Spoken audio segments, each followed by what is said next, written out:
All right, and you may notice right off the bat, Alir looks a little bit different. I installed, someone actually put out a mod to make Alir use the Fel costume instead of the normal one. This is the one you see in the dream sequence early on in the game. I think it looks really cool, so now she's red.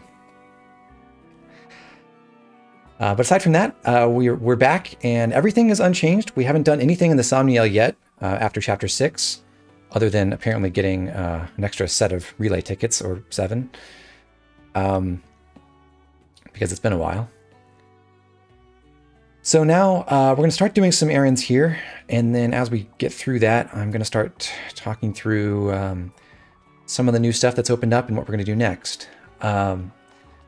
First big thing is actually that I want to call it the mess hall, but the dining hall, is that right? Or cafe terrace, I guess, is open. Now you can cook meals. We'll get to that in a second. But I do want to talk about the ins and outs of that a little bit more. First, let's run around and go pick up all our items.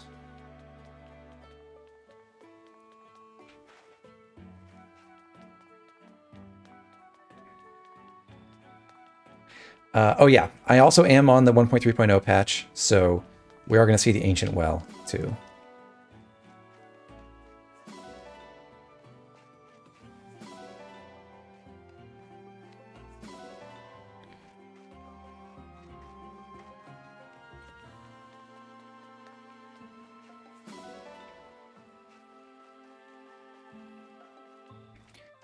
Yeah, I've also installed the Battle Outfits and More Outfits mod. I haven't actually bought the item that lets you use any of those outfits, though, so I'm not going to figure that out right now. I think it costs 100 gold, and then you can just equip everyone's casual outfits, and there are more other outfits you can also buy.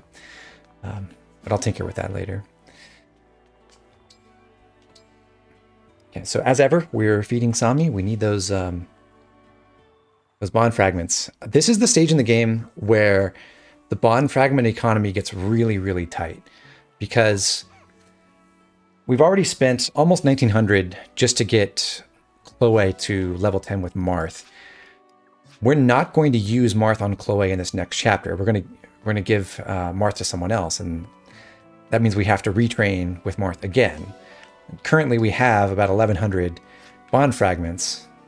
So with our achievements and all the tasks we do running around the Somniel, we will just barely have enough to afford that.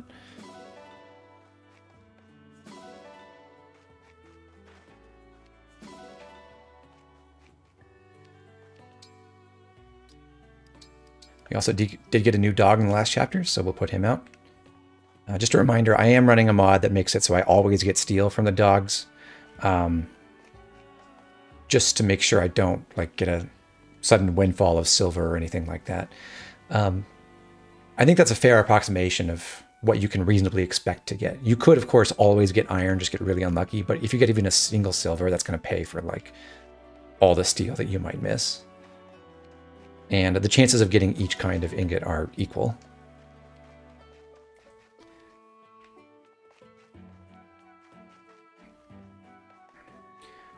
So the Ancient Well is here. You can see there's an icon for it now. It's not actually active yet because we haven't talked to Dirt yet. So I have to go back to the plaza and talk to our armorer before we can do anything with that. And when I do, he'll tell me that he dropped a weapon in there. I don't know.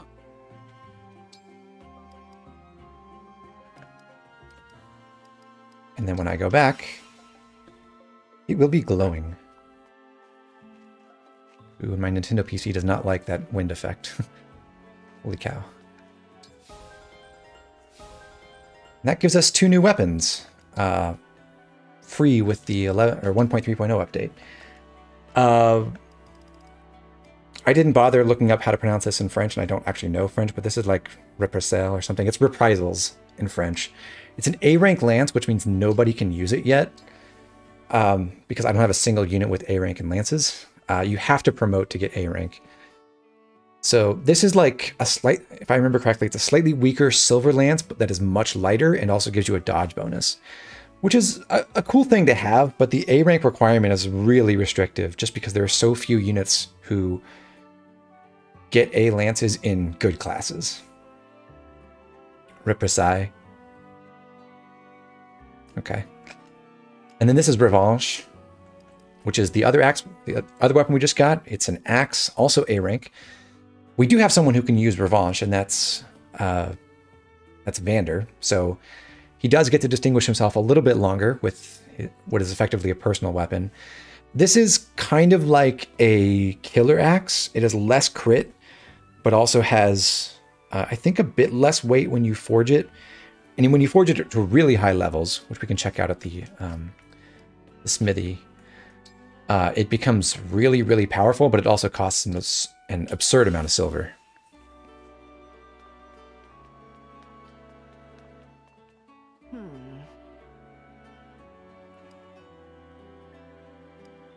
Fine. Okay. So Reprisai is...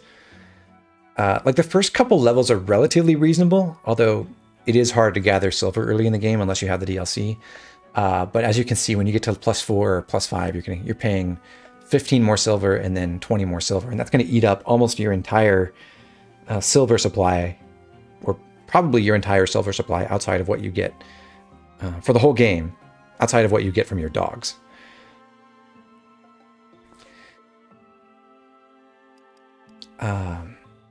But yeah, if you could just afford this, this would be a great weapon. And then actually the Revanche would be amazing with 24 might, which is absolutely enormous. But it's just not realistic to get past probably +3 in a normal game. Are these better than their heroes' weapons counterparts? I don't really think so. I don't have them. Right now I don't have the Heroes DLC installed. But those are, number one, low rank. I think they're D rank or C. It doesn't really matter. The heroes' weapons are much easier to equip. They're a little bit cheaper to forge, and they're pretty comparable in performance, other than like at max forge. But until the heroes DLC becomes free next month, this is like your one set of special weapons you get for nothing. Here.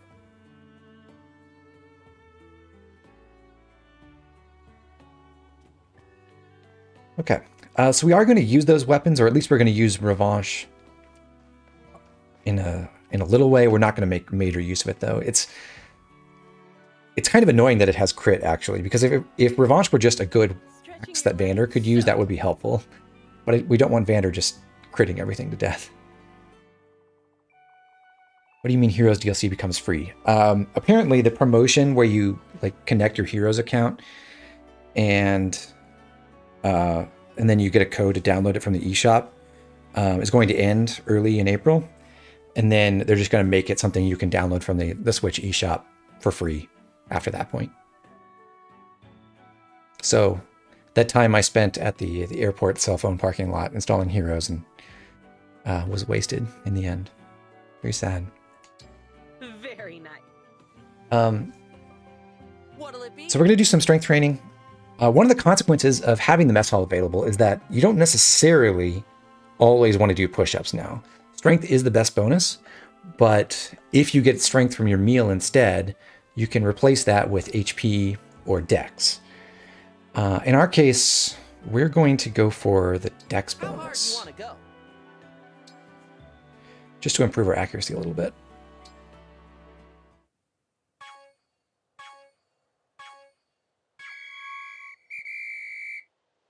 Great job! I'm so proud.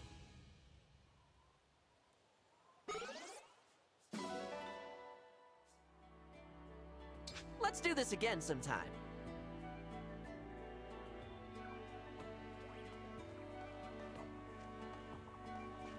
Okay, let me tinker with some settings real quick, because I'm getting a lot of slowdown on my end.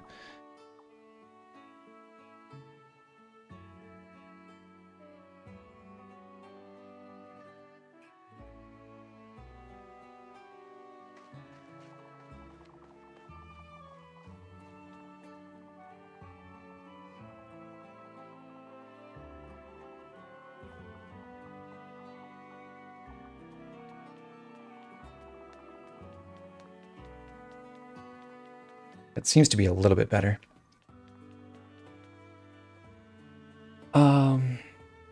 Right. Oh yeah. So the other thing we have to do with the Ancient Well is go back to Dirt and tell him about the weapons we found, and he'll tell us those aren't his. We need to go throw more stuff in the well to get rewards. We'll address that at the end, right before we go on to the next mission. But first thing we want to do is get a good cook at the mess hall. Now, the main thing that we're looking for here is to get +2 strength. So just to, for the sake of example, I'm going to look at the meal menu. By and large, the best meals you can cook are the ones that have strength, mag, speed, and defense bonuses, like this hot crepe meal. And there's a few that are sort of specialized to be a little bit better. Like there are a variety of meals that give you extra res. And there is one meal, actually this one gives you 3 res. And there is, I believe, one meal, maybe a couple, available right now that give you 2 speed. But there are no meals in the whole game that give you 2 strength automatically, nor do I think there's any that give you 2 mag. So if you want extra on those, you do have to rig a higher quality meal than just the basic D rank. Now, you can make up for that with other methods. Like if you specifically need +2 strength on just one character, which is actually the case for us, we could get by without having +2 strength on the whole team. We just need it on Alfred. If you only need it on one character, you could just give them a tonic to make up for that. But we used our strength tonic in the last mission on Chloe. So the only way to get new strength tonics are, 1, we could finish chapter 8 and then buy an unlimited supply of them, or we could go do paralogue 2, Anna's paralogue, where I believe you get a strength tonic from a chest, or maybe it's an enemy drop. I think it's a chest though. And in Jean's paralogue, you get a defense tonic. So if you need like one more of those to get through chapter 7 or chapter 8, you can go do those paralogues first. But we're just going to give ourselves a better meal to make that happen instead. Because the meal bonuses and the tonic bonuses just overlap, they don't stack on each other, this really only makes a big difference until you beat chapter 8. Like, after that point, you can probably just cook a basic meal, and if you don't get lucky on the meal quality, in most cases, you're fine just buying tonics to make up the difference when you have to.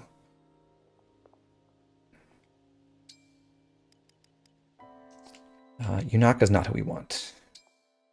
We're specifically looking for one of the cooks who can cook an S-rank meal, because that'll let us do the maximum number of cool things. The next chapter, there are 3 of those. There's Clan, Boucheron, and Saline, and we have Saline now.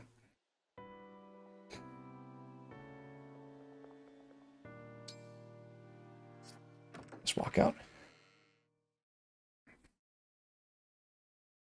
So yeah, if you didn't know, sleeping in your bed can cycle who's on what jobs in the Somniel, and the first person in the Cafe Terrace list when you go to the fast travel menu is the one who will be cooking. So you don't have to run out here and check. You can just look at the menu every time you rest and see who's there.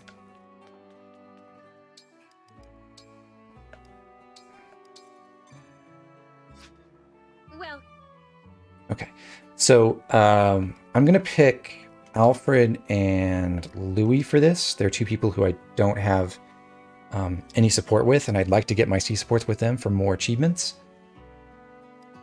And Saline happens to be an expert in Emperor's Mess, which is a really great meal.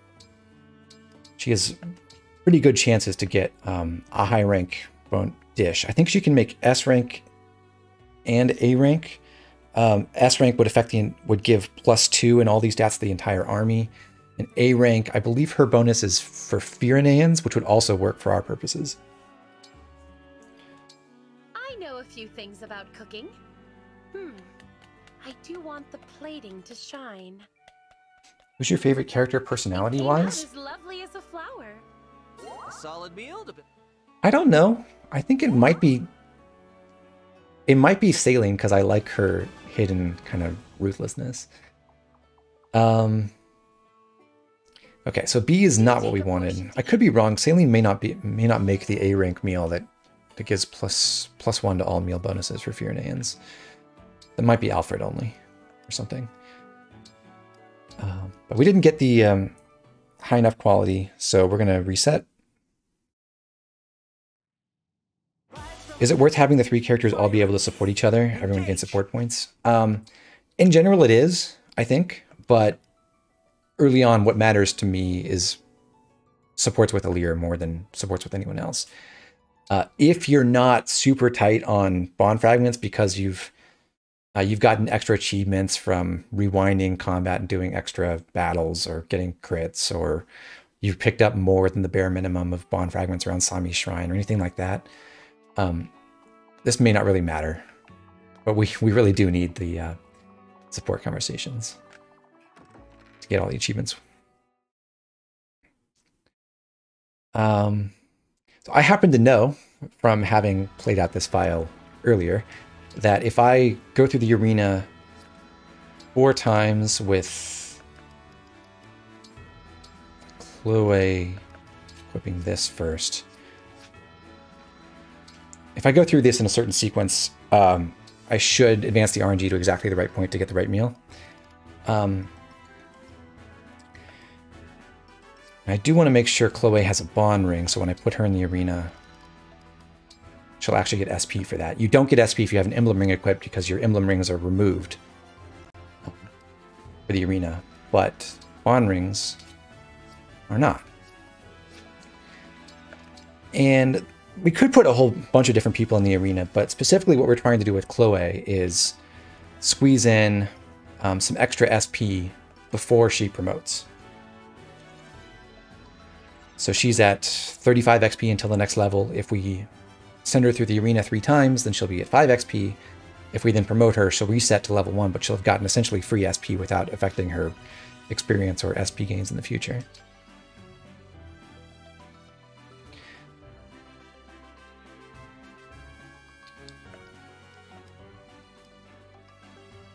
Oh, Septi has the meal table. Yeah, okay, so Saline can't make the one that gives you +1 to all stats for Fireneans. Why not promote before arena? Because we're specifically trying to get extra SP on Chloe and then eliminate all the XP we get from that. So we reset to 0 XP on the level of promotion, and she can continue getting full credit for all the SP she gains. Essentially, we're buying 15 extra SP that doesn't affect her experience gain in any way.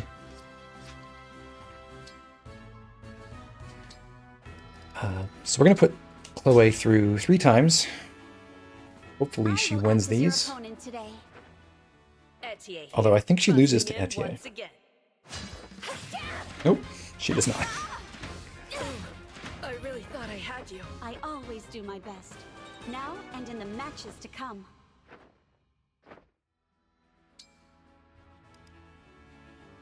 So you can see we got 731 SP. 2 more times we'll have 741. This should be a picturesque match. You look tough. Honestly, Alex, the flyer charging in and killing an archer is the typical experience. Oh dear. This knight has met her match. Okay, lost to Yunaka. The trouble is, like, I don't know. I think my RNG seed will be right for this, but I might have to experiment. I am Micaiah of Dayan. I will not hold back. It's no use. I need more training, I suppose. I always do. Oh yeah, and Micaiah is by far the easiest emblem to kill in the arena.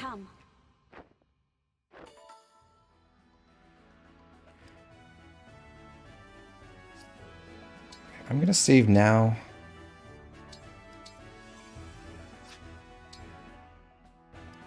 Just to make sure we get this right.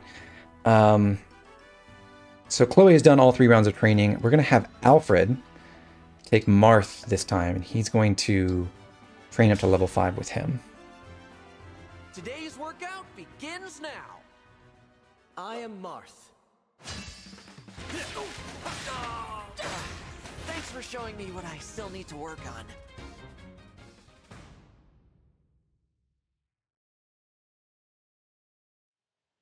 That That's the ring the Divine One wore in their sleep.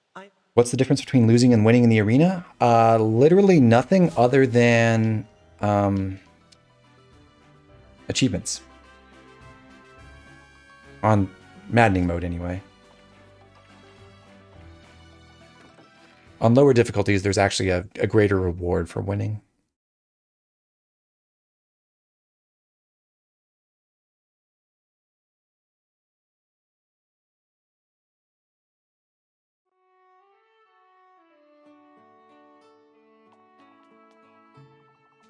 Welcome. Okay, so if everything lined up right, this should give me the correct result now. Alfred and Louis, Emperor's Mass. The rare ingredients, I think all the ingredients improve your chances of getting higher quality results, although I don't know the math for it. Rare ingredients definitely do affect the support points you get from the meal. I know a few things about cooking. I do want the plating to shine. It came out as lovely as a flower. This is what happiness Oh, there we go. tastes like. This should be the S rank. What? Yep. Okay. Cool. So the key stat we're getting from this is strength +2 on everyone, although having speed and defense and magic and extra resistance, well, the resistance doesn't help that much, but +2 and everything else is also great. Do take a portion to eat during your travels. The reason I know what RNG setum I was on is because like the way the PRNG works in this game is basically there's one state that it stores for like every kind of action you can think of that's affected by the RNG, except I think level up RNG is on a different one. So any actions you take anywhere in the game, like pulling bond rings or doing combat in the arena, anything that can advance the RNG state will do so, but it's all deterministic. So if I play through this once and I do a specific series of actions that gets me the right meal result, and then I reload my save and I do all the same actions again, I will get the same results.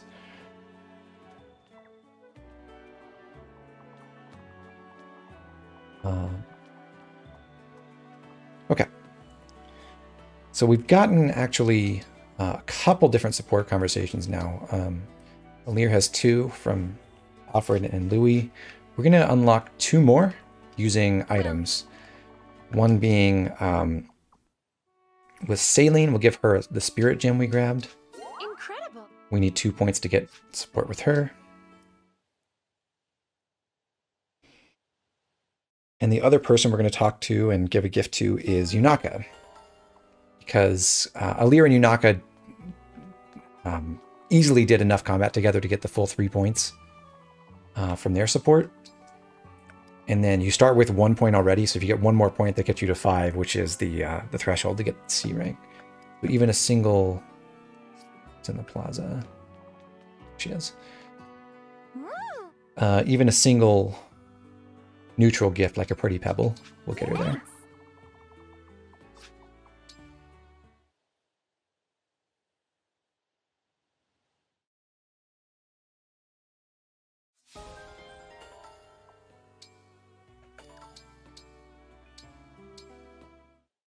We have 2 more. Notice we're getting achievements for each of those. Those achievements are each worth 30 bond fragments. So we've just gotten 120 bond fragments from those 4 supports effectively.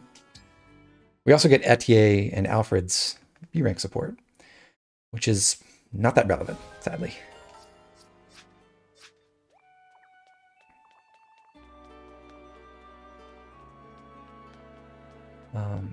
Sometimes as you advance or spend time in the Somniel, whoa, that's not supposed to happen. You do get new item spawns. That was just some nuts, which are pretty useless. My Nintendo PC is melting down. Okay. So we did our standard training in the arena. We also got Alfred up to C rank with Marth, and now we're going to get him up to B rank. But before we do that, we have to do some ring polishing to get ourselves a bigger discount on the training.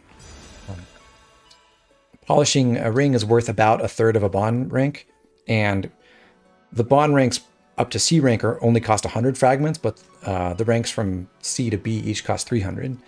So if Alfred polishes Marth's ring now, we'll save about 90 bond fragments, where we would have saved about 30 before. It's already clean. You take excellent care of the ring.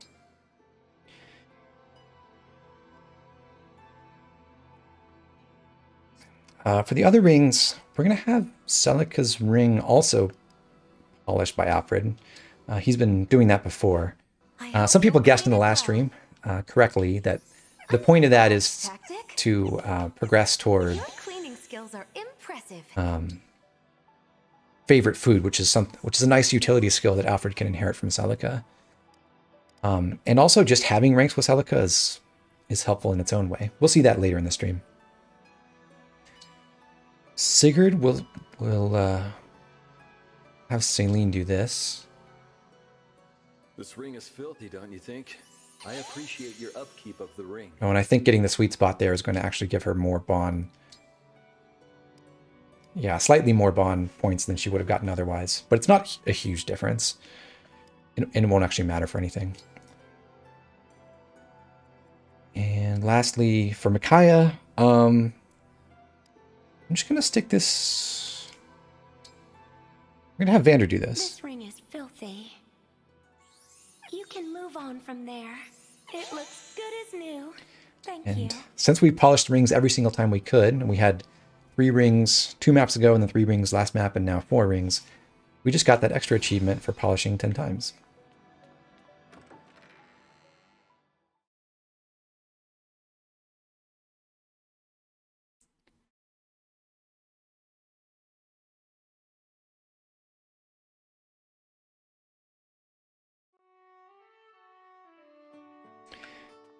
So right now we have 785 bond fragments. We do need to pick up our achievements to get enough to move on.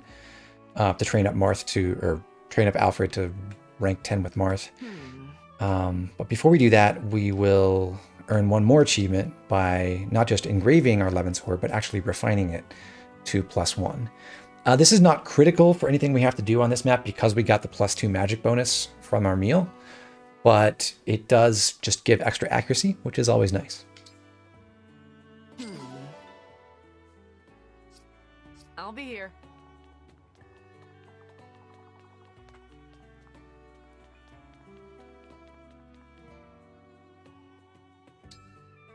Okay, and now when we collect our bond fragments, we get a little over 600, which takes us to 13...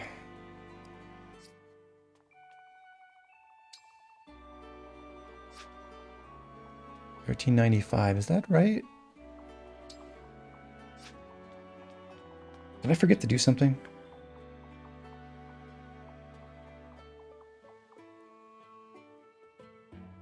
Trip the meal. Arena battle.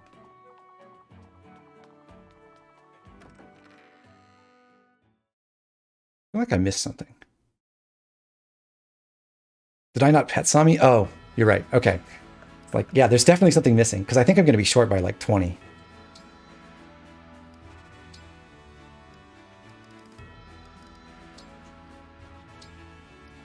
Oh, actually, I do have enough, just barely. But yeah, I'll go pet Sami right after this. So we'll get level 10 between Alfred and Marth. I'm Alfred. Hi, Brainiac. Yes, it is Redhead Alir. I am Marth, Prince of Altea. Oh no! Thanks for showing me what I still need to work on.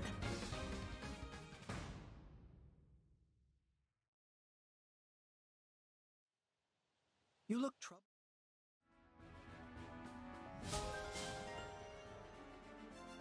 All right, so we've got Mercurius available on Alfred now. And while we go pet Sami, well, let's go do that now. Go to the grotto. Why Alfred of all people? Well, this goes back to what we were discussing, especially in I mean, for the same reasons we had Alfred using Sigurd in the last few chapters, he's like the only character we have right now who can gain experience and has significant bulk. He can actually fight on enemy phase and not take a ton of damage. So that makes him a relatively good user of Marth. And just from the standpoint of being able to fight things on enemy phase without, you know, constantly needing healing support. Like, Chloe got by because she had a ton of HP and we gave her an HP tonic. And then we had a whole bunch of Micaiah healing available for her. But Alfred, as long as he gets a little bit of extra strength from outside sources, he doesn't have the speed that Chloe does. Like, his speed is way, way worse. But he can just 1.5 hit everything. So if he takes Marth, Divine Speed gives him an extra attack at 50% damage. And his strength is good enough now that he can hit once at full damage and then once more at 50% damage. And be able to one-round several kinds of enemies in the upcoming chapter. So that's where he really starts to shine. And we've done everything... we've done all of our errands in the Somniel, except we haven't dropped our items into the Ancient Well. So if you... Plenty of people have run the numbers on this by now. I'm not the only one to have looked at this, or come to these conclusions. But the Ancient Well has 5 different grades, depending on the value of the items you drop in. It's, I believe, any amount of money, or any value at all, will get you 1 star, so even a vulnerary will do it. If you put in 1,000 gold worth, meaning 1,000 gold purchase price, so even like an iron sword, that'll get you to 2 stars. 5,000 for 3 stars, 10,000 for 4 stars, and 20,000 for 5 stars. When you drop items in the well, you get items back. You have a certain chance to get a whole bunch of different items from an array that's defined in the game files. And on average, obviously the lowest grade, the 1-star grade, gives you... pays you back, because basically you can dump anything in there and just get, like, any single item will be more valuable than what you have to throw in for this. 2 stars also get you a large amount of money back in item value relative to what you throw in. 3 stars still pays for itself on average, so if you just throw in enough to get 3 stars the first time and then you throw everything back in, you might occasionally have to buy an extra item or 2 when you fall short, but in general you can just throw everything you get from the well back in to keep the chain going. It's only when you get to 4 stars and 5 stars that you start losing money. So if you just go for 3 stars every time, it will tend to sustain itself. And what's great about the well, aside from the extra items you can randomly get, which sometimes do make a big difference, like you can get rewarp and warp and rescue and a whole bunch of other crazy stuff. But the biggest game changer by far is the fact that you get SP books. And at 3 stars, which is, again, the highest rank that's self-sustaining on average, you always get a novice book, which is the item that gives you 100 SP. It's like a stat booster. You have a 50% shot at getting an adept book, which gives you 500 SP, and a 10% chance of getting an expert book worth 1,000 SP. So averaging that out, that's about 450 SP per map. If you do that for the entire game, you just go 3 stars all the way through. You do every paralogue, you do every story mission, and you delay paralogue 1 until after chapter 6, like we did. Then you're pretty much guaranteed to get at least 10,000 extra SP compared to what we had before the Ancient Well existed over the course of the entire run. You have really good chances to get even more than that, like 12,000, 13,000, 14,000. And there's an outside shot that you get like 20,000 or more. What this changes about the early game is that there's no longer that much of a rush to get 1,000 SP exactly on every character you're using if you want to get them Canter. because when you're guaranteed 5 novice books, you always have that 500 SP that you can divvy up among people to get them from 800 to 900 to 1,000. But with those extra books, you can get the adept book or the expert book, which you have pretty good chances to receive at least a couple of over the course of the next 5 chapters before you get to chapter 10. You can also afford some really high power skills if you get even slightly lucky. So between now and chapter 10, if we do this and we go for 3 stars every time, with, let's say, a steel axe, an iron lance, and an iron sword, which is 2,000 plus 1,000 plus 1,000 plus 1,000, we will almost certainly get an adept book at some point. So there's about a 98% chance that you get the 5 novice books and 1 adept book for 1,000 SP total. The chance that you get either 2 adept books or 1 expert book is about 89%. For 1,500 total, you can expect to get 2,000 SP total about 69% of the time. And then it's only when you get to 2,500 that your chances of getting that are less than half. But you can more or less count on having 1,000 extra SP before chapter 10 because of this mechanic. And there's pretty good chances to get 1,500 or 2,000 instead.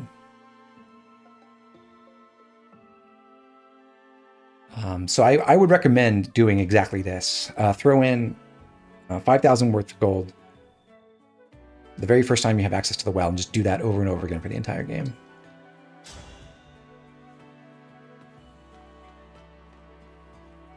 And we're not really going to use the SP books we get from that on this stream, but on the next one, when we get to chapter 10, I think that's when we'll discuss how those should be allocated. It should be everything, though. I think we've done all of our stuff. We dropped in on the well. Yeah, so let's go to the world map.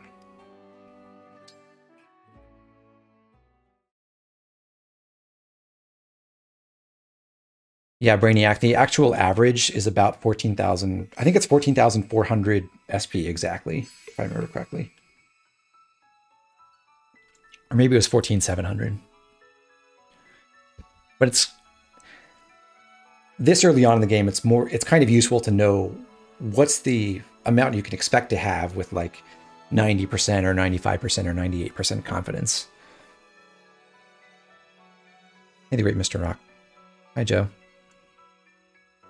Yeah, some people have pointed out in the chat, Jade is helped greatly by this because you no longer have to go all the way to chapter 9 and then go do a paralogue afterwards to give her any opportunities to train up and get Canter. But speaking of that, we do have the option to do either of the paralogues now. We could go do Anna's paralogue, or we could, as before, we could go over and do Jean's paralogue. If you want to use either of those units, you should probably get them now, because you've got essentially a free SP machine and training machine in the form of Micaiah. You could just give either of them Micaiah and make them your AoE healing bot for the next couple maps. And they'll just rake in experience and SP and, you know, get everything they need. I don't think Anna has a lot to gain from waiting until chapter 8. The upside of going to chapter 8 is you can get second seals then. And then if you're not satisfied with Anna, you know, working in Axe Fighter because she doesn't have great Axe Fighter growths or something, then you could second seal her over to something else. But I think that's a bad idea. It's going to take her longer to get to promotion if you second seal her at level 5 into something like Mage and then train up in Mage than it would if you just train her up in Axe Fighter and promote her and then second seal her after promotion. For Jean, maybe there's some merit to doing it. There is some cool stuff that Jean can do with some of the other classes that have better growths than Martial Monk.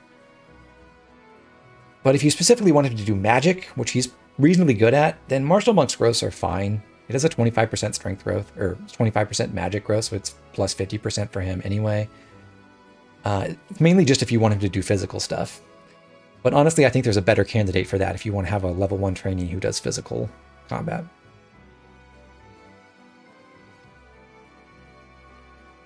But if you don't want to use either of those units specifically, then I think there is a lot of merit in just continuing through all the way all the way past chapter 8.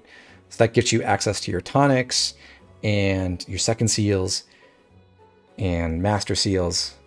So like I said in the last stream, if you do want to train some of these scrub units, like say Clan or even Fram or Etier or Boucheron, the best way to do it is not to try to equalize. You don't really want to go to these paralogues and now say, okay, this is going to be an easy map. I should use Etier and Boucheron and Louis and feed all the experience to them. You can do that, but you're actually going to have an easier time if you just power through and then make sure that you've got a really strong army of high-level units so that you can get consistent experience gains from Micaiah's healing and from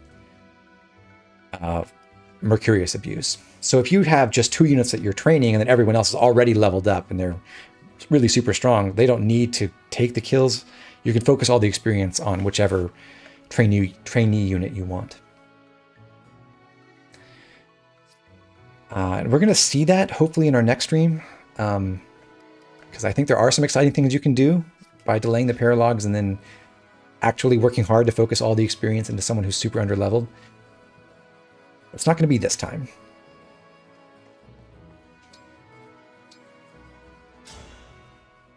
Because we're starting in chapter 7. And we're going to stick with basically the same core group of units we've been using. So, you made it across the border. For the time being.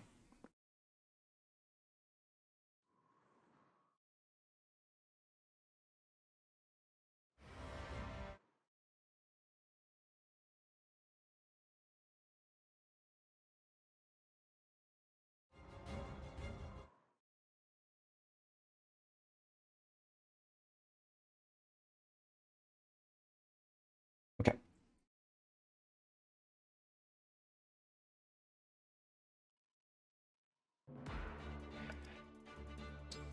Right, first we have to reassign emblems. Obviously we stuck Marth on Alfred. We're going to see him in action very soon. We're also going to put Sigurd on Saline. Saline can do some really cool things with our Forged Levin sword if she has Sigurd, because Override does let you use swords, and the mystical bonus increases her damage on Override by 25% per mag. So it's +3 damage, which doesn't sound like a ton, but it makes her hit some interesting thresholds here.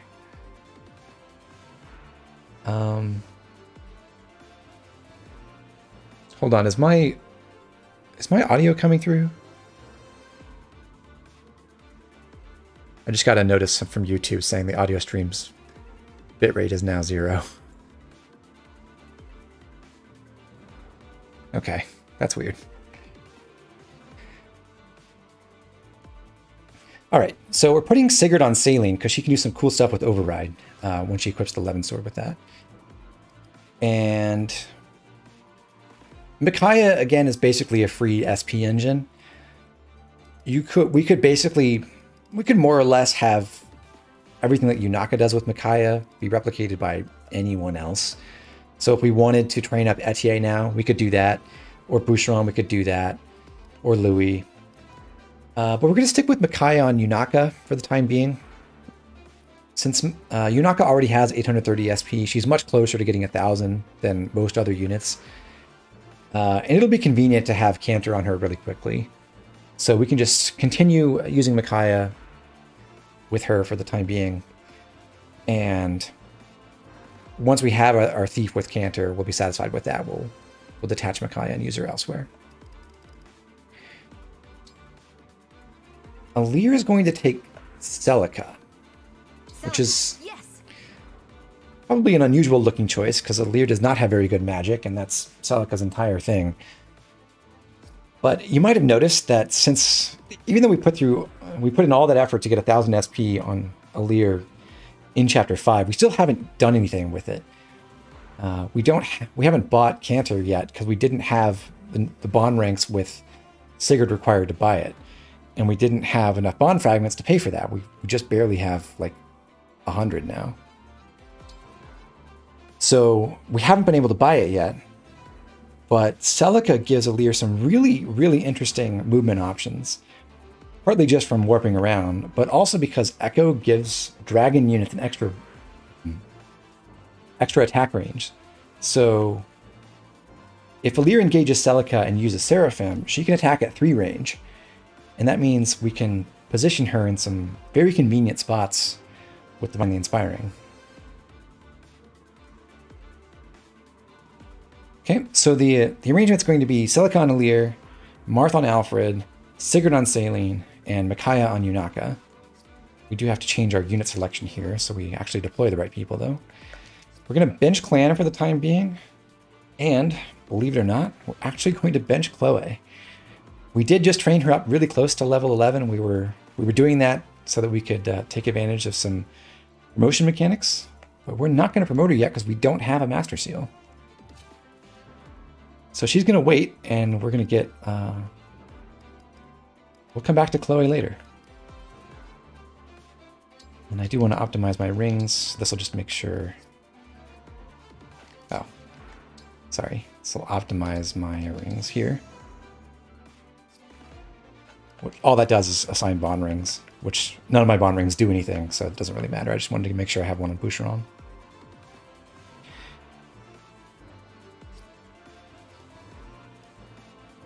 And then for the inventory, I do have to rearrange some things here. We'll take Liberation and Armor Slayer. We'll give Saline the 11 sword and also a slim sword. Vander can use Compact Axe. We want the hand axe on Boucheron.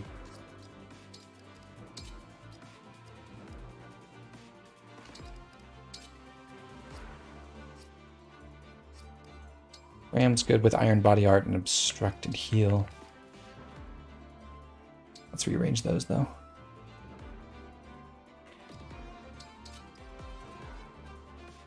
Alfred's equipment doesn't matter that much because he's mostly using emblem weapons, but we'll stick him with a javelin at least and then a steel lance. Etier uses the longbow. Boucheron, hand axe, iron axe, that's correct. 11 sword fire, slim sword on Saline. Louis wants a slim lance. And he may as well take the Rider's Bane. And Yunaka is happy with the Iron Dagger and her Min Staff.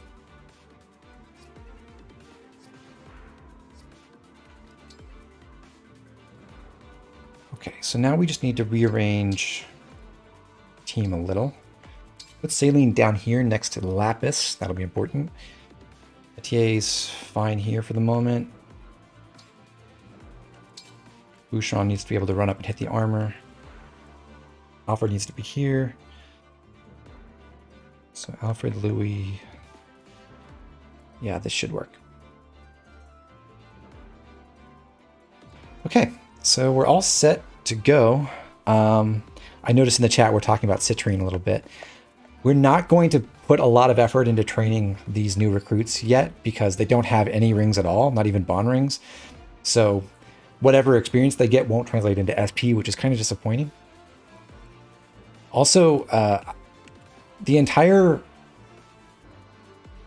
Brodian crew, but especially Alchrist and his retainers, have really terrible SP for their level, which we can't see yet, but they each have 500. And that's at level 10. So we've had pretty much everyone else who joined us before Yunaka had 300 SP starting at level 6 at worst. So everyone's going to have more SP than they do at the same level. So that before the well existed, that used to be a big problem because you couldn't get some of the best skills on these units without a lot of effort. Now you can devote your well SP books to patching up that weakness. However, I think there is still a lot of value in earning SP on all the units you're going to use in the early game the hard way, because if you, especially for skills like Canter, if you get to 1000 SP naturally, that means you can devote those extra SP books you get to really powerful skills that you couldn't normally buy in the early game at all. Like, if you get a little bit lucky, you could buy something like Sword Power +2, or rather Sword Power 2, or Lance Power 2, which is... those can be really powerful on some units. So my original fear when we first got the well was like the SP metagame in the early on would be pretty much meaningless. I don't think that's true, actually. I think there is a lot to be gained from putting in the work to get 1000 SP at least on all your main units the hard way.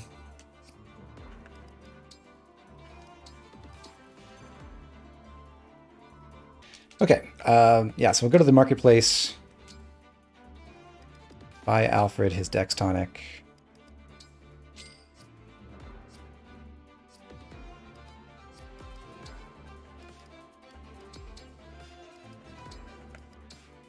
Use that. Okay. And now save.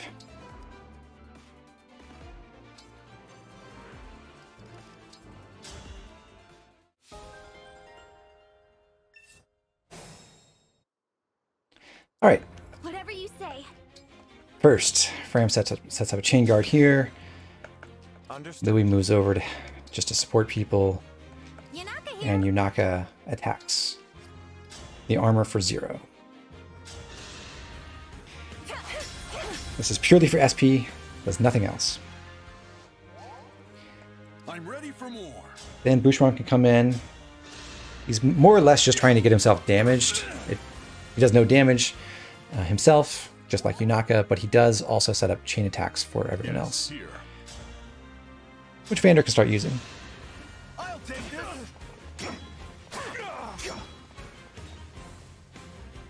Am I going to pick up the Olwen ring? We'll talk about that at the end of this mission. We get a tutorial on smash weapons. We're going to ignore that for a second. Citrine just comes over here to damage the knight, or the armor knight again. Need some help?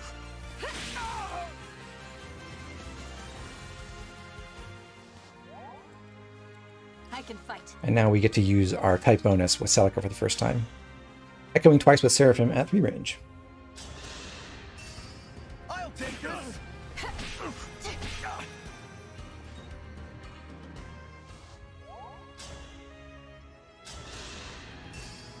Need some help? May we all be protected.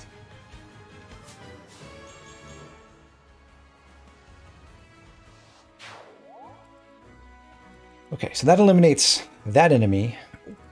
On this turn, we want to set up 3 kills for Alfred using Mercurius. He actually can't reach anyone right now, but if he runs over here, he can at least be in range of this sword flyer, and technically this one.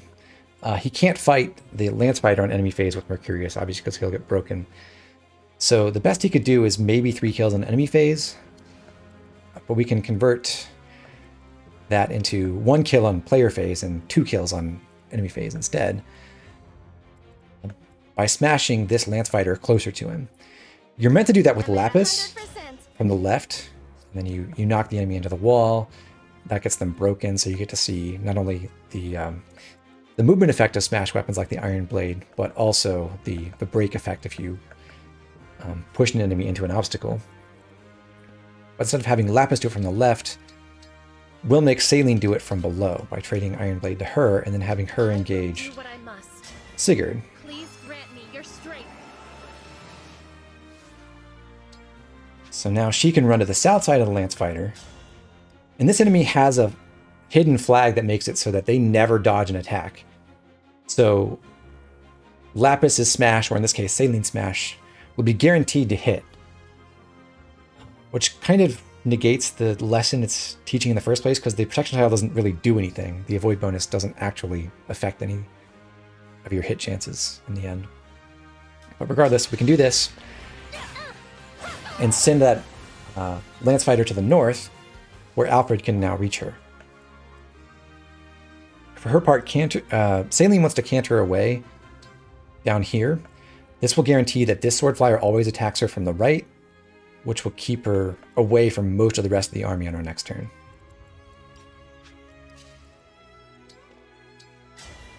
My muscles are yours.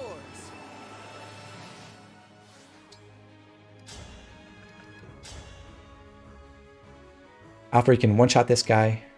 Girl, I guess. He could Lodestar Rush as well. So if we did need to change the outcome of the RNG at any point, we could burn some random numbers by using Lodestar Rush instead of a normal attack. Not the rapier. Mercurius.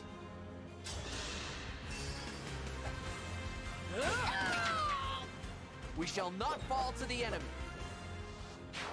So on enemy phase, this sword flyer will attack Saline, although we wish it was Alfred. These other two will only be able to reach Alfred, and in the case of the northern one, also Louis, who has way more defense than Alfred does.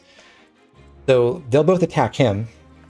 With Divine Speed active, Alfred will attack once at full damage and then a second time at half damage. So if he's going to one-round these enemies, to take out 30 HP, he has to hit for 20 the first time and then 10 on the half damage second hit, which means he has to have 28 attack.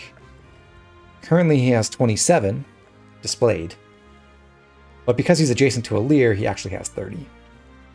So he will be able to take out both sword flyers on enemy phase, assuming all of his attacks hit, and that's why we gave him a Dex tonic to help guarantee that. Gotcha.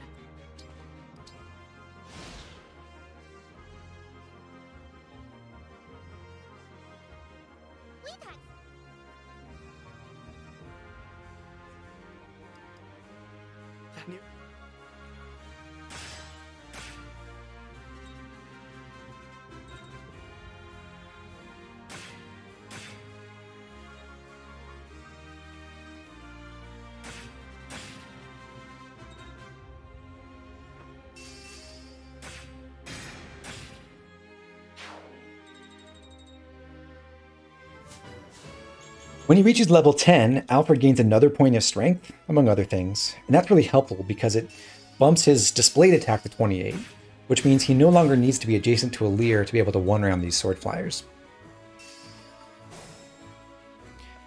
Now, Alfred does have a separate way to boost his own strength. He can just wait with self-improvers. That's another method that could get him to that same attack threshold.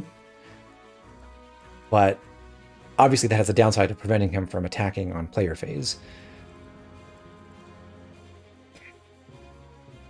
At least until we have a dancer, which we won't have for a while.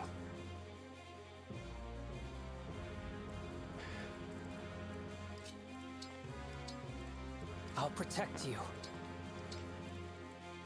So on this turn, we want Alfred to go south and eliminate at least one of these mages while also taking on the remaining sword flyer on enemy phase.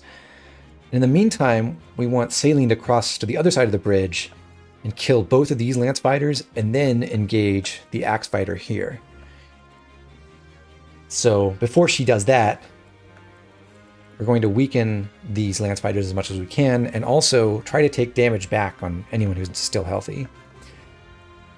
To get that started, Alir will run over here and use Echo from 3 range again.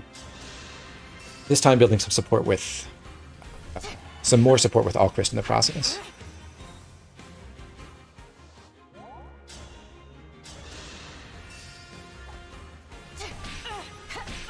The breakup between Alfred and Alir is only temporary, don't worry.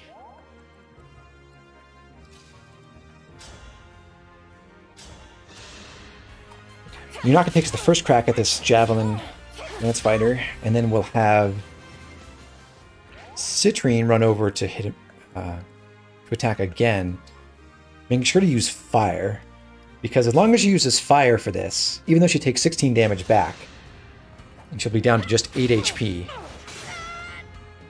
she will still survive a single hit from either of the mages down here. But if she uses Thunder, she will get doubled, so that's bad. This is nothing. Last person we want to attack here and get wounded in the process is Louis. It turns out we can move in Boucheron now for a chain attack and not have Louis steal the kill, so we're safe to do this. I'll take this.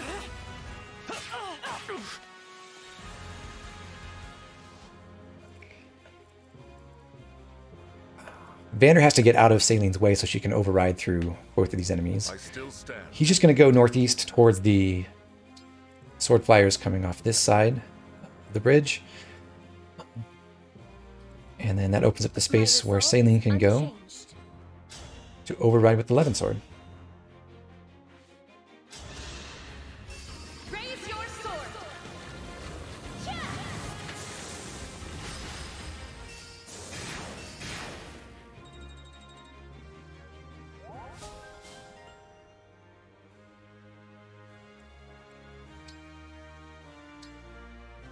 Now Saline's in range of this Axe Cavalier, but not the Archer. She is, however, still in range of both mages here. She can't survive all those enemies by herself, not at her current HP, so Fram runs over and heals her.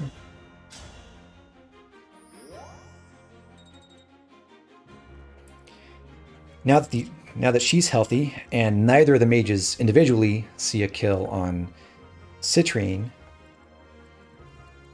we can distract.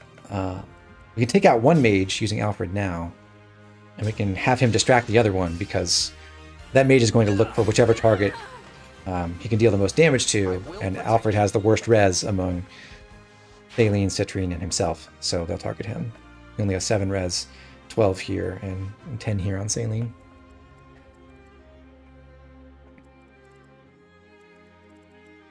And this sword flyer can only reach Alfred here.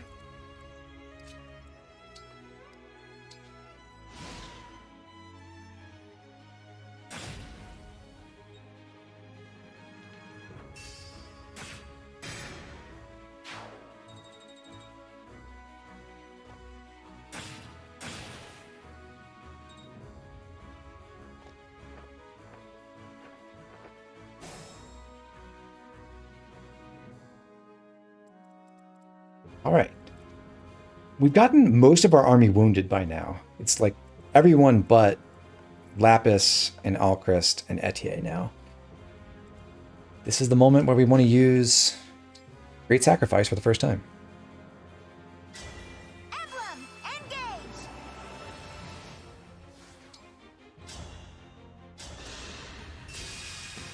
By any means necessary.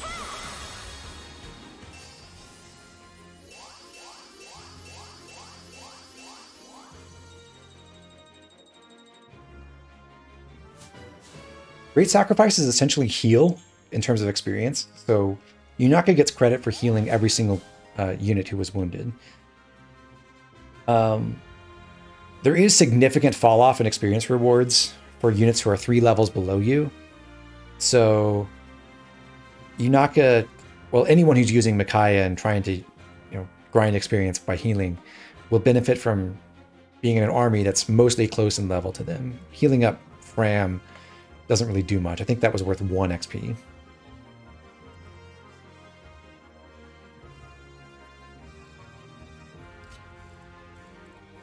Anyhow, Louis was wounded before, and now he can get himself wounded again.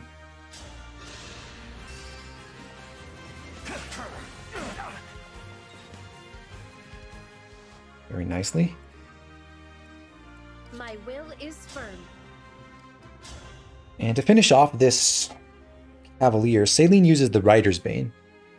Point being that this other Cavalier, who also has an axe, could break her, except that his axe is a great axe.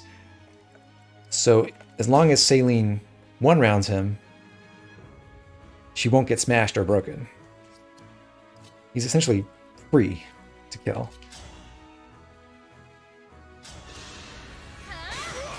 There is nothing to fear.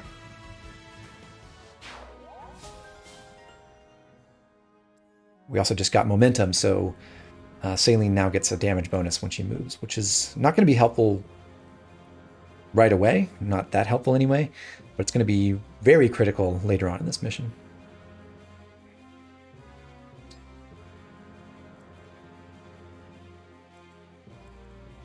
Pull Citrine out of here and have Etier chip this archer. Now this is slightly less reliable than Citrine. She has more accuracy with her Thunder Tome than Etier does with a longbow. But for one player phase action, this is basically acceptable.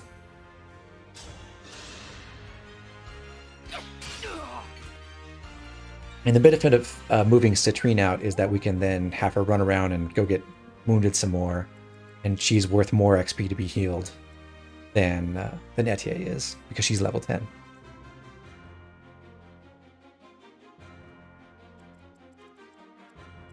We do want to finish off this archer. We'll have Aleer take care of that by using Warp Ragnarok, but before she does, Vander will move in to get some more support. And we actually want to have a sword equipped. In this exact configuration of those sword flyers on the right, it's not going to matter, but there are some situations where this sword flyer can run or can fly all the way around Saline, and we want to make sure that that sword flyer goes for Saline and not Aleer. So with Libration equipped, we jump in here and kill the archer. Grant me strength. Allow your soul the rest it deserves.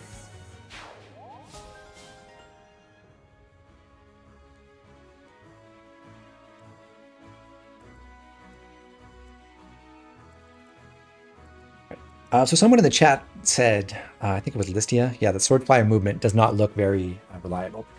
You're right, it isn't. They could be in a number of different configurations in this area. But we're going to manage that by using Boucheron as bait on this tile. So one of the sword flyers will attack him. In this particular configuration, this sword flyer could theoretically fly around and attack him from the left, while this one attacks him from the right. Unlike in, say, Fates, the AI does not seem to prefer minimizing its movement distance before it attacks. Or at least it doesn't strongly prefer it, so it does sometimes decide, instead of just going 3 tiles to attack from here, I'm going to go all the way around and spend 5 movement instead. But we can prevent that by having Fram step over here and then obstructing this tile so that Boucheron can't be attacked from the backside. He can only be hit once from the right. So he's going to get broken. That's fine. So one sword flyer will go here and attack Boucheron, and then the other one will only be able to target Louis or Saline. And Louis is immune to them, so they'll always go for Saline.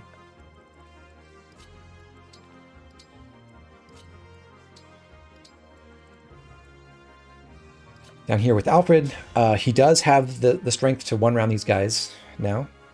So he can just step over and kill the mage on player phase. And he should go ahead and use his emblem attack at least once.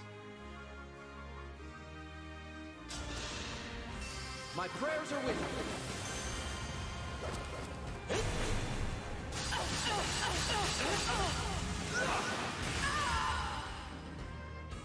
We shall not fall to the enemy.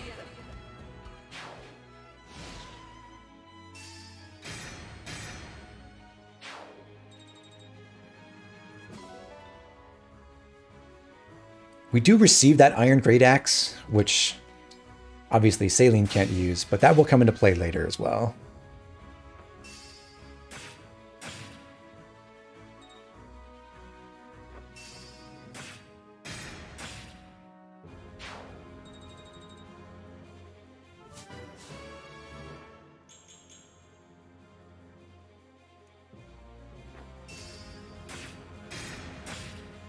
Funny thing is, Alfred just barely avoids having too much defense to be attacked by the sword flyers anymore. They still deal 1 damage, which is enough.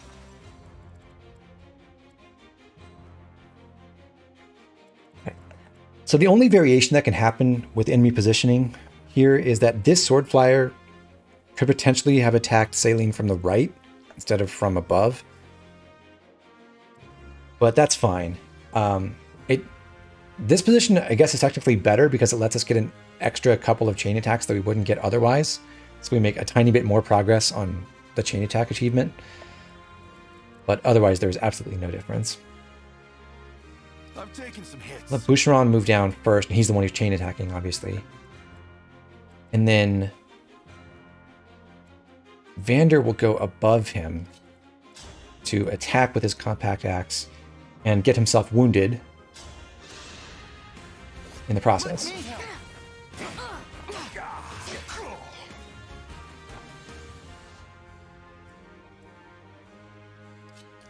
Louis just moves out of the way. And then Citrine comes in to attack that same sword flyer again. And she survives on the counterattack here because she's adjacent to Alear. So she takes 1 less damage.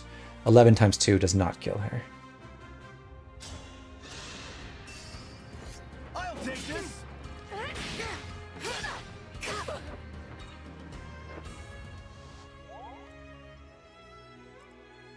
That weakens the sword flyer enough for Saline to run over here and kill her.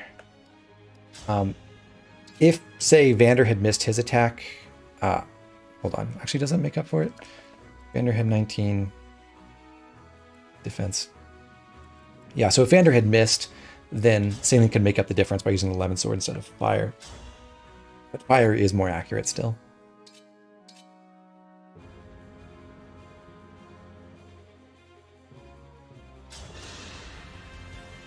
Need some help? All flowers eventually wilt. She then canters down here next to the palisade. At this position, she's in range of this archer, whom she actually doubles. She has 14 speed and 17 magical attack. They have 5 res, so she deals 24 damage because she doubles. Again, we would like to boost that, which we can do if we have Alear come over here. We do want Alear to take this kill, so we need to deal a little bit more damage to the sword flyer, which is something that Fram can help with.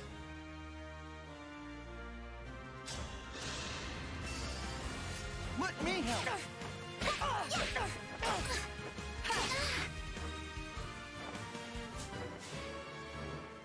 That also makes her reach level 4, which is the second time when she gains HP.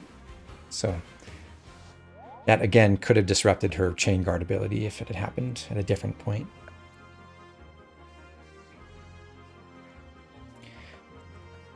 Now that Fram has moved, we'd open up the space right here, which is adjacent to Boucheron, who's wounded. And then he's surrounded by Vander and Citrine and Louis, who are all wounded. So if Yunaka runs over here and she targets Boucheron with men, she will heal 5 people at once with her men's staff, which is worth a lot of experience.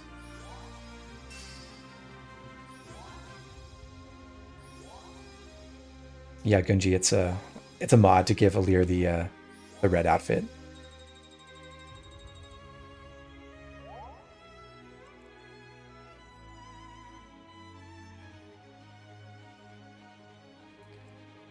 All right. Now, just to check, we do have fire equipped. We'd like for, like, Alear could kill this enemy by herself. We'd prefer if she takes damage too. So she's going to take the Iron Blade from Saline and use it to finish off the sword flyer, so that the enemy counterattack happens before Alear's attack. This is less accurate, unfortunately, but, you know, this is what time crystals are for, right?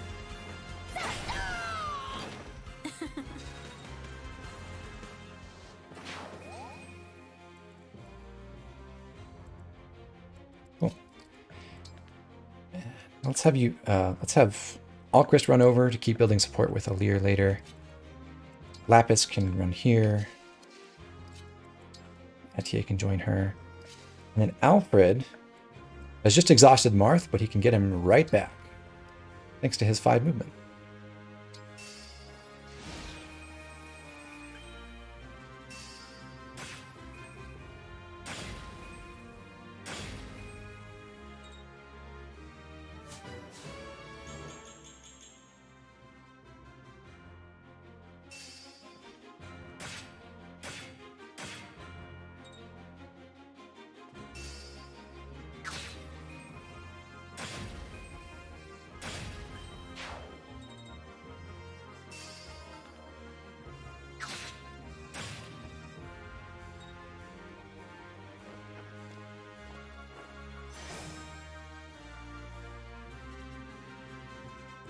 Okay, so this is the really cool part.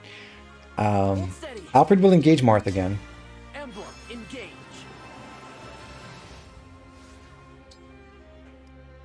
And equip Mercurius. And with that, he has 28 attack now, just as he did last turn, the turn before. Well, I guess the turn before, but not last turn. He has 28 attack. that is still enough to one-round the Sword Flyers, but it's not enough for the Axe Cavs, because they have both more HP, 33 instead of 29, and also 3 more defense. So to one-round them, if you still don't double them, as Alfred doesn't, to one-round them with Divine Speed, you need to deal 22 damage on the first hit and then 11 on the second hit. 22 damage takes 33 attack. Alfred has 28. But he can give himself 5 by running up next to Alir and waiting. Self-Improver boosts him to 30, and then you've got Divinely Inspiring for the extra 3. So at this position, Alfred will be able to one-round both of the Axe Cavaliers as well. Now that does mean he doesn't get to take the sword armor kill, which is a bit of a loss. But he can make up for that in a moment.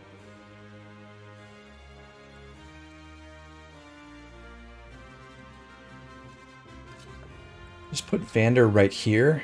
He's going to function as bait for this Sword Flyer in the same way as Boucheron was a moment ago. I will not be cut down. Saline can go ahead and chip this Sword Flyer once.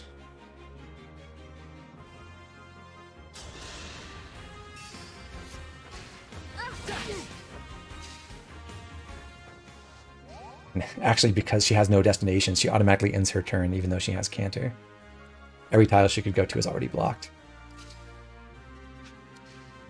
So that leaves... Alir has to stay here, but we do want to have someone with an emblem, who isn't the Micaiah person, kill off this sword armor. So Alir will trade with Saline, take the Levin sword,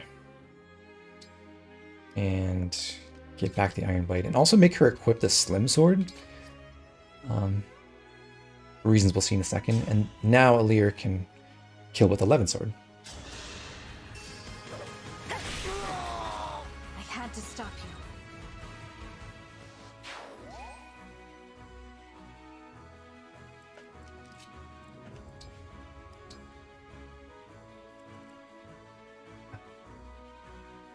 There's no need for Yunaka to be adjacent to her heal target now because she's already at full HP, so she doesn't get to mend herself in the process. She can just go right here and target Alir with Mend. Unfortunately, we're not able to get Fram into that formation for healing. But once again, that would only be worth 1 XP, so it's not even really worth bothering with.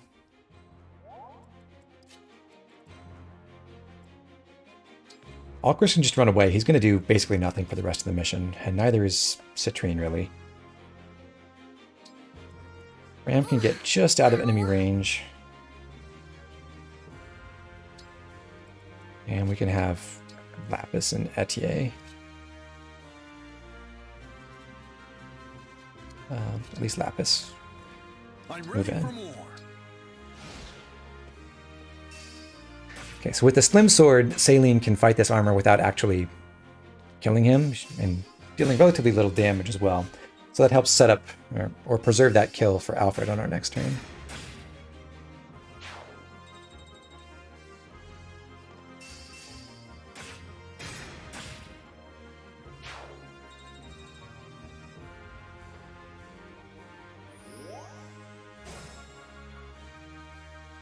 Awesome, Gunji.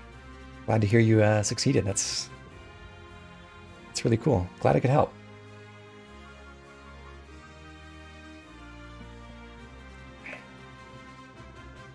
Okay, so there is, this is another point where there's some variation in enemy positioning. But there's because basically this archer could be here or here, and the sword flyer might fly farther north or be where the archer is, and the martial monk will always go heal the archer, but might be in a different spot. But no matter what happens, we can always do this. Have Saline run down below Alfred and then kill the other archer with... She already killed one, she'll kill the second one with fire again. Is this game better than Conquest gameplay-wise? I don't think so. Overall, it's down to taste, really. Like, I think there's lots of things that this game strives to do, and sometimes it succeeds, but I think I just feel like the mechanics are a little less tight than Conquests are. Bless you. Good one, Listia. Anyhow. So, once again, we have an opportunity for Louis to get himself damaged by taking up the spot where Saline was.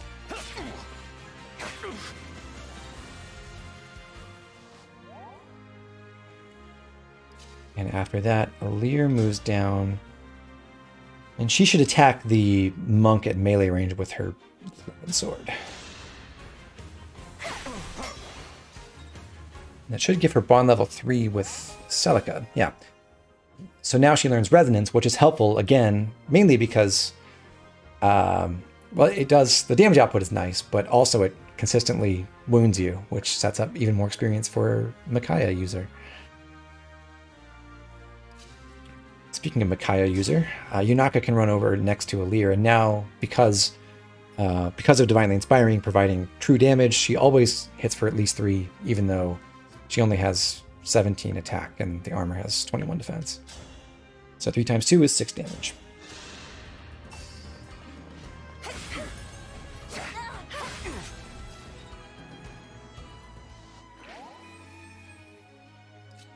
And that should guarantee that Alfred will be able to kill off the armor using Lodestar Rush. Forgive me.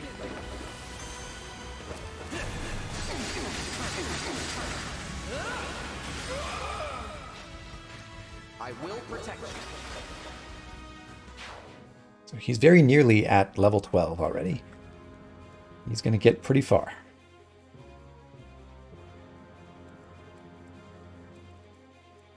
So on this turn we have 2 Sword Flyers outstanding who we haven't killed with Saline or Alir or Alfred, or indeed with Yunaka either.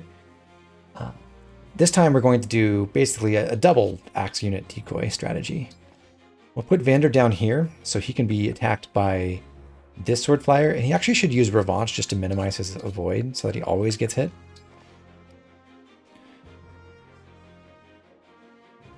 This also prevents this Sword Flyer from getting too far around this way, which means Boucheron can safely stand southwest of Alfred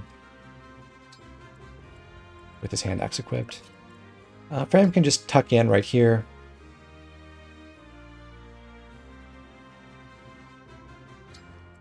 Lapis can get a little closer.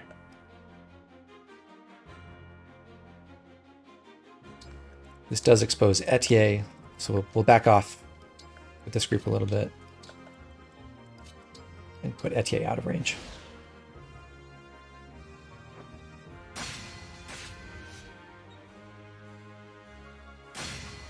It's pretty cool that with the 2 defense bonus he got from his meal, Boucheron does not get killed by these Sword Flyers from full HP even if he takes a crit, so that provides a degree of safety here.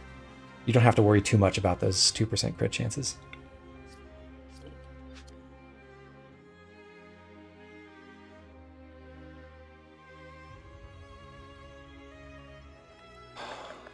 We'll take out the Northern Sword Flyer with Alfred. He can't take both kills, unfortunately. So we'll put Etier here. Ram northeast of Etier and Boucheron southwest of her. With his hand axe equipped. Good. So Lapis attacks from this side because she supports both Fram and Etier. Okay, bonus support points, right?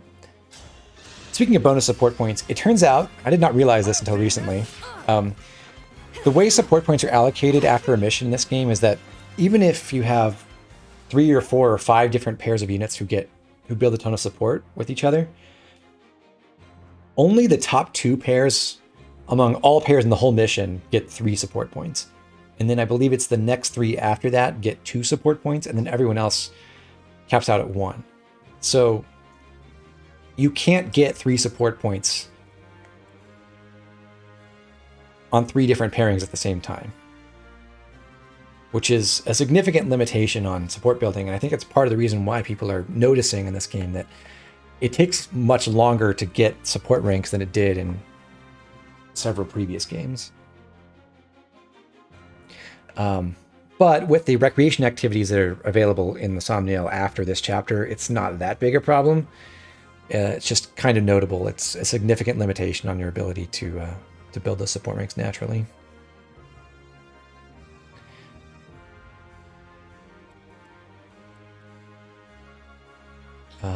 Anyhow, we'll have Alfred attack from... So, unsupported from the right side, he has 87% hit, but next to Etienne and Boucheron, he gets perfect hit, which is great.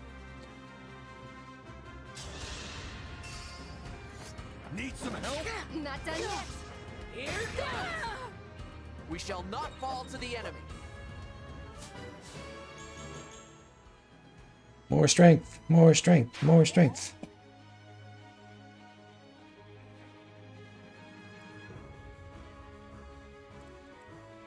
Okay, so our next task is to recharge Micaiah. We could just move Yunaka onto this emblem energy, but Alfred's going to run out of engage time with Marth too. We want to save this emblem energy pool for him. So Yunaka has to earn her Micaiah charge the hard way. And the best way to do that is for her to attack someone who can attack her back. So even though she has a ranged weapon, she should go and hit this sword flyer at melee range to get 2 pips on her meter instead of just 1.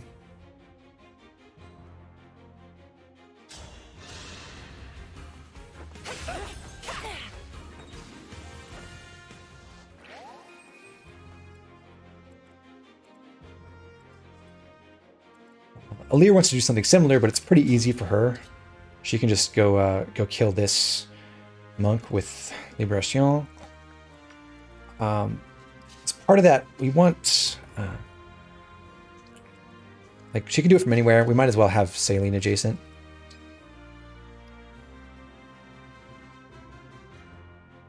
Yeah. And that is outside of Hortensia's range. Alir's going to attack from what is ostensibly inside of Hortensia's attack range, but Hortensia is programmed to, and actually her entire group are programmed to only activate when Hortensia can reach someone at melee range with a sword so that she can use All for One on them. As long as we stay at 7 spaces away from her, so she has to attack with a ranged weapon, she won't activate. Last thing to do right now is just have Vander move back up towards most of the rest of the squad so we can set up a nice kill on our next turn. And as long as Louis blocks from this side, this sword flyer will always have to attack from the south. Louis can go ahead and step down 1 space just to put himself in position to support Yunaka a little bit on our next turn, but it's not that important. And Alchrist and Citrine can just do nothing.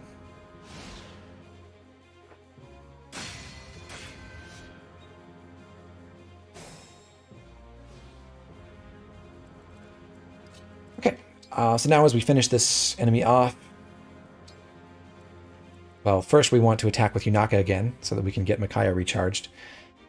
But we have our chain attack set up now with Boucheron having a hand axe and Lapis already being adjacent with her sword.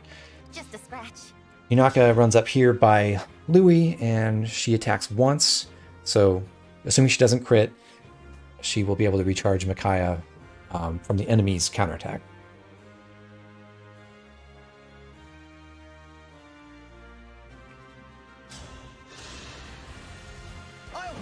Do skills and builds get crazy stupid in this game? As a matter of fact, well, maybe a little bit if you save especially if you have some of the DLC emblems and you save up a ton of SP from the well for some crazy stuff. But in practice, no. It's like the go-to skill build on everyone is Canter and like speed +5. It's pretty boring. If they're really, really fast, then maybe they want strength +5 or sword power 5 or something like that instead.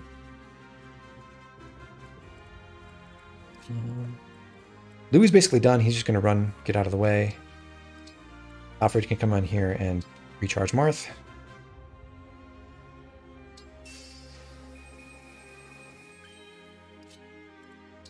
TA just goes here to get support with Alir. And Alir attacks with Libération, which should kill. Need some help? This should do it. Dream well.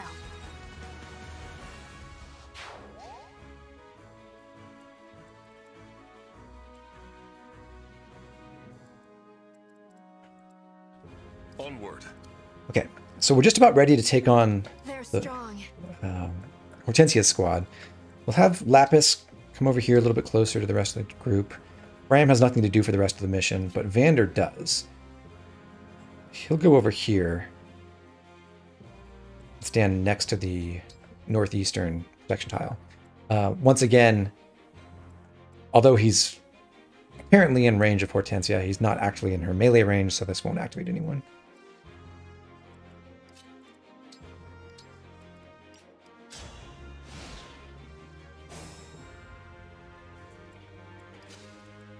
We do need to make sure that Vander gets the Iron Great Axe, which is still in the convoy. So Alir's going to grab that and give it to him.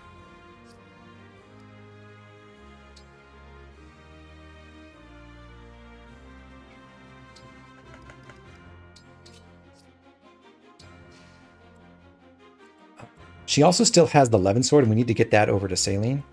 So we'll put... Well, actually, first we'll have Alfred run around this way.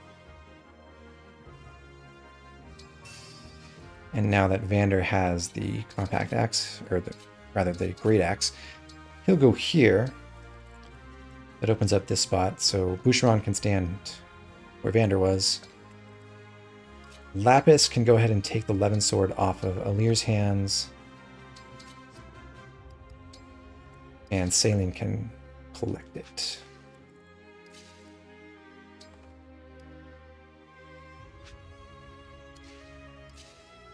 Yeah, this will do.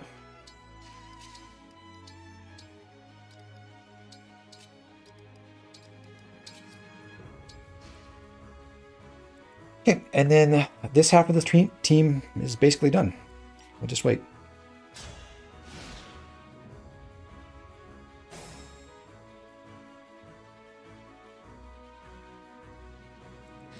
All right, and now we get to have some fun. We're going to start by having Alir engage Celica. Emblem Engage. And warp to this spot southwest of Hortensia. There, she can attack Gold Mary at 3 range. Up close, you're on.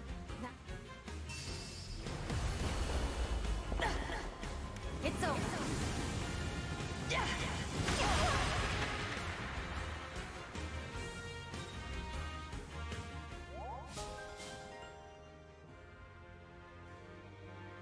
Step 2, we bring in Vander and use his new Iron Great Axe to smash Hortensia to the right 1 space. His hit chance isn't great. He does get +10 hit from being adjacent to Alir, but it is only 60. Luckily, if this goes wrong, you are able to rewind and just do these first 2 moves in the opposite order, so you can test your luck that way. And if necessary, you can rewind back to that last sword fighter we were killing and disable some of those chain attacks to adjust where you are in the RNG sequence. So we'll take out our Iron Great Axe and we will smash Hortensia. You got an emblem ring? Better cut.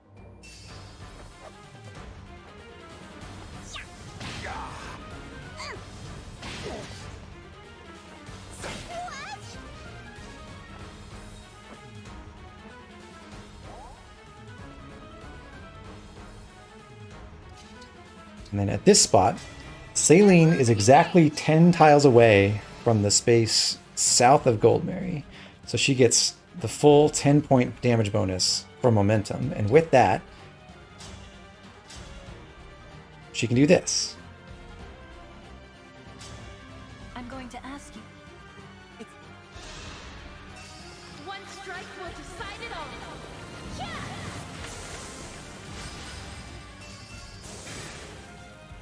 You're horrible.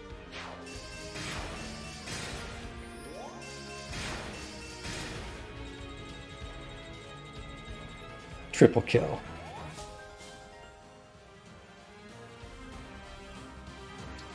She also conveniently sets up kill on Rosado for Alfred. Are yours.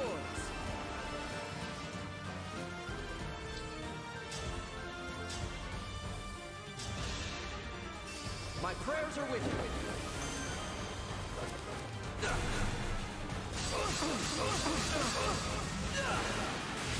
I've done it. I'm sorry, Hortensia.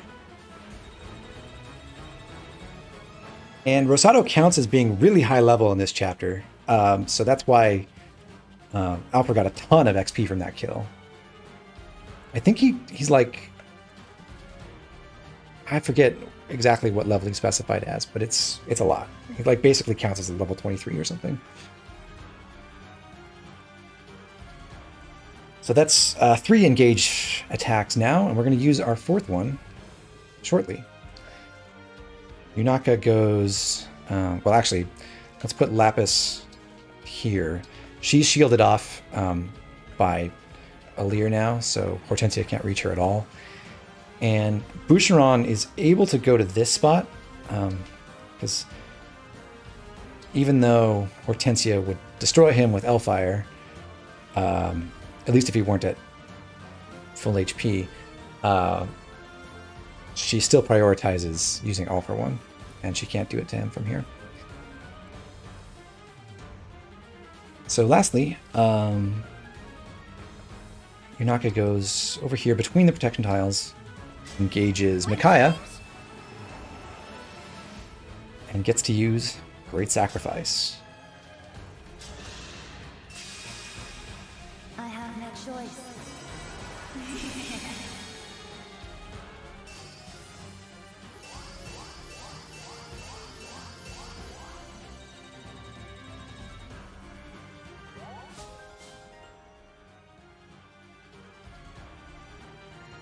That ends our turn.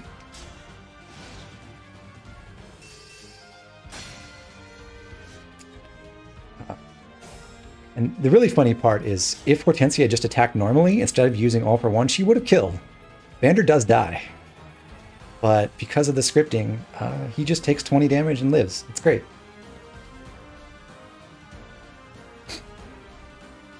Anytime.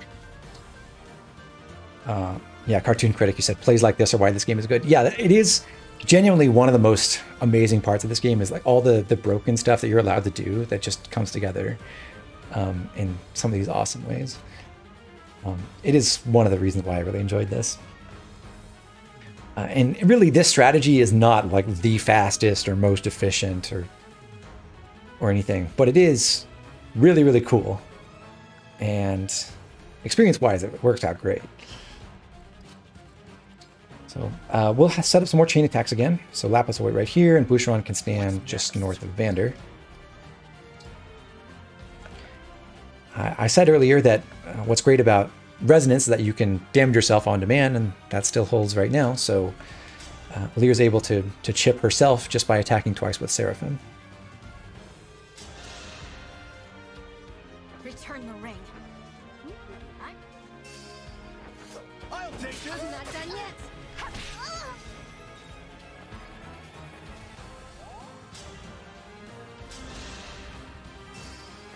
Let me help. Me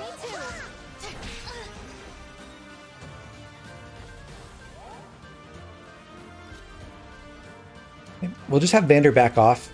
If we healed him, like if we'd managed to bring Fram over and give him an extra heal or something, then he could attack again, but it's really not worth the trouble. Or if we had traded him a hand axe and he backed off, then he could attack at range. That also works. because All for One also makes Hortensia equip a melee weapon, which is very funny. So Vander goes here. Thaleen can run down now, and I'm happy to help. Alfred deals 19 damage straight up with Mercurius. So all she has to do is chip Hortensia. She can do that consistently with the Slim Sword, so we'll choose that over some of her other weapons.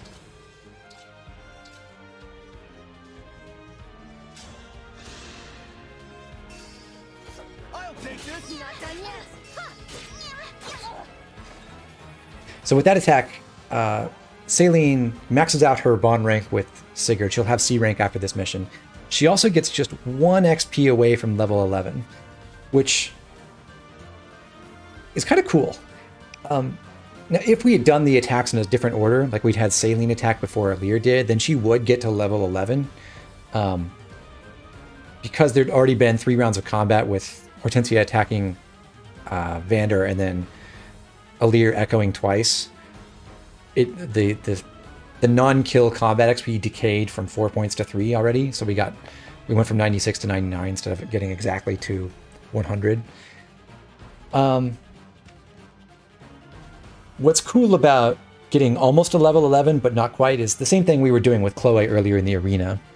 If you want to promote someone at level 10 and you're concerned about getting them a lot of SP, it may be worthwhile to sacrifice or slightly delay the extra stats you'd get from the next level to convert all the bonus XP you've got above and beyond, like the threshold to reach level 10. Specifically, like the 99 extra SP that Saline has beyond the 800 she would have at level 10, and just bank that without converting that into an extra level. So you get more SP faster because your level is not as high, so you don't get experience reductions in the future.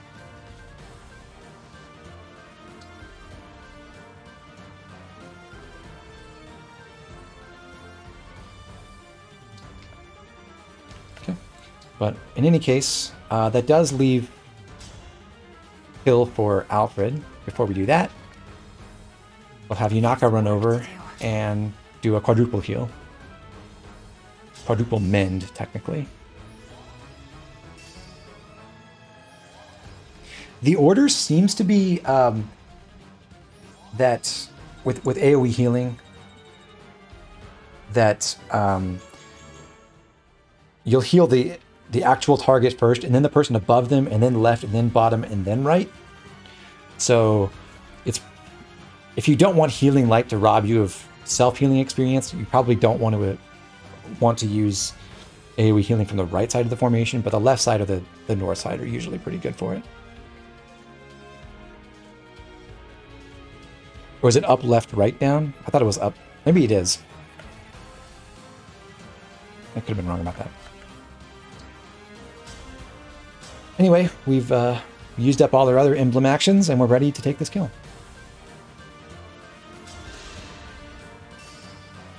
Let me help. Me too. Oh, I lost. Nope. Alfred almost reaches level 13, and that gets us our first Master Seal.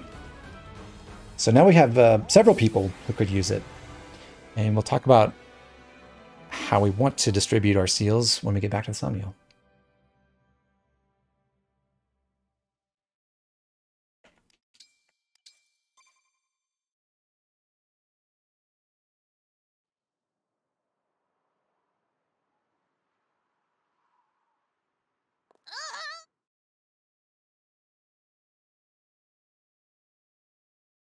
I really do think that's the high point of the game for the Firene and Royals. Just how much amazing stuff they can do in combat in one chapter. Because Saline has the unique property of being a magic unit with sword access, which no one else can be until you can promote.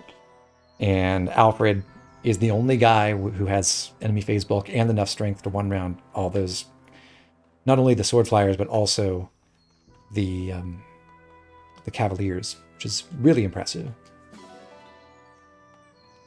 as you go through the rest of the game, they tend to evolve. If you want to keep using them, they'll tend to evolve into more support-oriented roles, just because their offensive stats don't really keep up. But that doesn't mean they're not useful. It's just that they have other things that they're pretty good at that they can do for relatively little extra effort.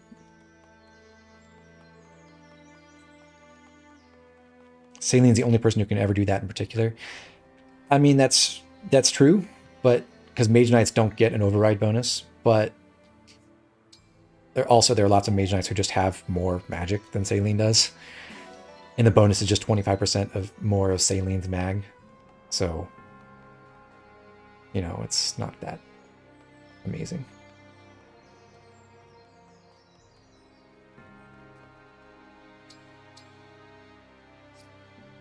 We did get 60 iron ingots and 20 steel ingots.